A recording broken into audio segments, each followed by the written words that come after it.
Monsoon की विदाई के साथ ही मौसम में बदलाव हुआ। मौसम के बदलाव के साथ कई सारी बीमारियां उत्पन्न होने लगी है। इन सारे मसले पर बात करने के लिए हमारे साथ सीनियर फिजिशियन डॉक्टर दिवाकर तेजस्वी सर मौजूद हैं। इनसे हम जानते हैं कि क्या वजह है सर कि कई सारी बीमारियां अचानक से मौसम के बदलाव की वजह से उत्पन्न होने लगी है। ऐसा महसूस हो रहा है जो इस बुखार के कारण लक्षण और जितनी तेज़ी से आता है, ऐसा महसूस हो रहा है ये भी एक वायरल फीवर है और चिकनगुनिया का ही एक वेरिएंट है। क्योंकि चिकनगुनिया में भी हाई फीवर के साथ साथ जॉइंट्स के पेन एफ्लिक्ट होते हैं और जो कल तक सामान्य रूप से चल रहा है, दौड़ रहा है, वो एक दिन में इतनी ज़्यादा उसे जॉइंट्स में पेन होती है कि उसे चलने में मुश्किल होने लगती है। और इस कारण से जब वो लंगड़ा कर चलने लगते हैं तो इसे एक नाम दिया गया लंगड़ा बुखार। अभी इसके वायरस की एक्सट्रैक्शन की ज़रूरत है और उसके आइडेंटिफिकेशन की ज़रूरत है, क्योंकि बहुत बार चिकनगुनिया भी निगेटिव आ रहे हैं, डेंगू भी निगेटिव आ रहे हैं, टाइफाइड भी निगेटिव आ रहे हैं और फीवर और जॉइंट पेन हो रहे हैं।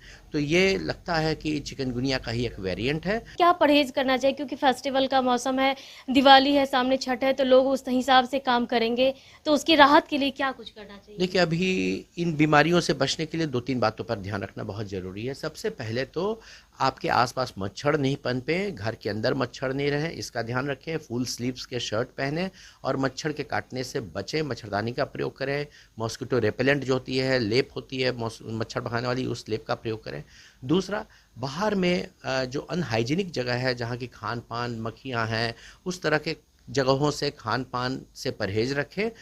स्वच्छ खाना और जो ढका है, प्रॉपरली हाइजीनिक है, वही खाना और पानी का प्रयोग करें। फ़ैन और सीट जिसे कहते हैं, इन सबों से भी परहेज़ रखना ज़रूरी है, क्योंकि जॉइंट के पेन को अगर ठंड बहुत ज़्यादा लगती है तो जॉइंट के पेन और बढ़ जाते हैं और ज़्यादा परेशानी बढ़ती है। कशिश न्यूज के लिए पटना से अंकिता सिंह की रिपोर्ट।